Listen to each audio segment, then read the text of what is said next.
Le poisson, c'est ce qui a inspiré l'artiste Michel Guével à créer de manière improvisée ce vitrail-objet de style baroque.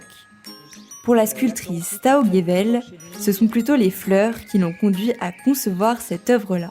Le musée de l'outil présente dans son jardin les sculptures et les vitraux de ce couple de valmondoisiens qui aiment s'inspirer de la nature pour créer.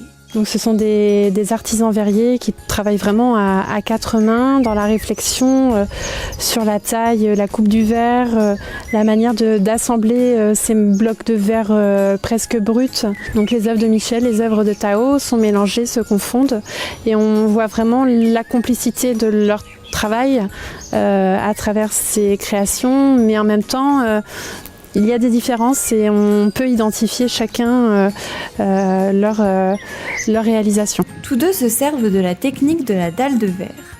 Une plaque de verre coulée, entourée de béton ou de résine qu'on utilise pour l'art du vitrail. Ce procédé les mène pourtant vers deux directions différentes. Les œuvres de Tao Guével sont fines, quand celles de son mari sont plus brutes et imposantes. Formé à l'Académie Julian, puis à l'École des Beaux-Arts de Paris, il est le dernier héritier d'une longue lignée de verriers bretons. Aussi loin que l'on remonte du côté de ma mère, ils étaient des verriers souffleurs de verre, puis progressivement, ils sont passés au vitrail, ma grand-mère et mon grand-père. Vous savez, dans les familles de verriers, c'est des structures familiales. Et moi, j'ai commencé très très jeune. J'ai commencé à l'âge de 15 ans à faire des grands vitraux de l'église de Concarneau. Fasciné par les matières minérales, sa femme, Tao Guével, adore collecter les granites en bord de mer.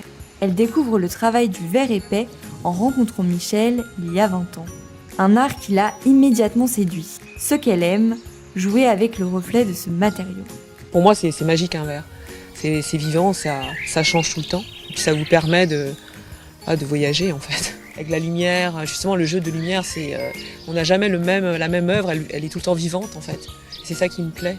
Et au contraire, dans un espace extérieur, c'est pour moi le must, quoi. Avec la végétation, elles peuvent même se perdre dedans, j'adore ça.